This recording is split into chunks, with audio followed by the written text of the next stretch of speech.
इस वीडियो में हम एक ऐसे साधक के बारे में जानेंगे जो सभी जगह से क्षुब्ध होकर गुरुदेव की शरण में आया, जिसके घर, परिवार और व्यापार सभी की स्थिति डावाडोल थी। आइए जानते हैं कि कैसे गुरुदेव के संपर्क में आने के बाद उसके दिशाहीन जीवन को एक नई दिशा मिली।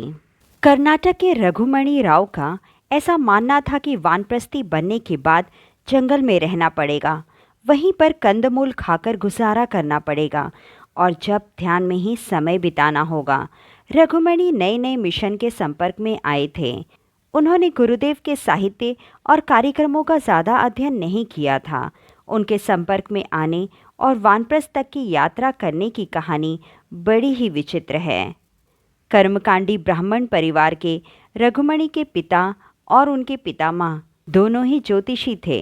वे स्वयं भी ज्योतिष बनना चाहते थे। उन्होंने व्यवसाय के तौर पर भवन निर्माण यानी बिल्डर का क्षेत्र चुना था। इसमें वे काफ़ी सफल हुए थे। ज़मीन खरीदना, उसके प्लॉट काटना, मकान बनाना और बेच देने का काम उन्हें खूब रास आ रहा था। अच्छी खासी कमाई भी हो रही थी। 10-15 साल में ही वे लखपति बन गए। उस समय के लखपति और आज के करोड़पति में कोई अंतर नहीं है। फिर अचानक ही धंधे में नुकसान होने लगा। रघुमणि का कहना था कि उनके दादा चिंतामणि राव ने जन्म कुंडली के आधार पर पहले ही यह कह दिया था कि लाखों कमाओगे और 10-15 साल बाद कमाई घटने लगेगी, व्यवसाय मंदा हो जाएगा और यह भी हो सकता है कि कमाया हुआ धन किन्हीं दूसरे कामों में लगने लगेगा, ऐसे कामों में लगने लगेगा जहाँ से वापसी की कोई उम्मीद नहीं है। रघुमणि इस वक्त 40 वर्ष के थे। पिता बीमार हो गए थे। उन्हें गले का कैंसर हो गया। रेडियोथेरेपी और दूसरे उपचार उपायों में धन अधिक खर्च होने लगा। इससे पहले कारोबार भी ठप सा होने लगा। दादाजी तो पहले ही गुजर चुके थे, अन्यथा वे इस समस्या के लिए ज़रूर उचित सलाह दे पाते। पिता के बीमार पड़ने के कुछ महीने पहले पुत्र का विवाह हो गया था। वह भी काम धंधे में हाथ बटाता था, लेकिन पिता की बिगड़ती हालत देखकर अपना काम अलग से करने लगा। इससे भी रघुमणि के काम को धक्का लगा। वह ठप होने लगा। कुछ धन पिता के इलाज में खर्च होने लगा और कुछ बेटे ने ले लिया। दोनों ही मद में होने वाले खर्चों की कोई वापसी नहीं थी। रघुमणि को अपने दादा की भविष्यवाणी याद आने लगी।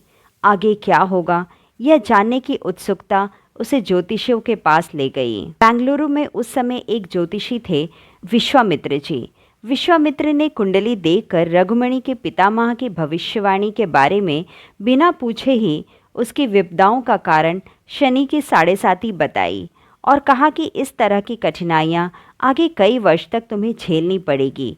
उन्होंने यह भी सलाह दी थी कि विपत्तियों से कुछ पार पाना हो तो गायत्री उपासना का आश्रय लो। इस परामर्श को मानकर ही गायत्री परिवार की ओर वह आकर्षित हो गए थे। रघुमणि ने 1973 में गायत्री उपासना की दीक्षा ली। उसी वर्ष शांतिकुंज हरिद्वार जाकर प्राण प्रत्यावर्तन शिविर में भी भाग लिया। उन दिनों वानप्रस्थ शिविरों की योजना बन रही थी।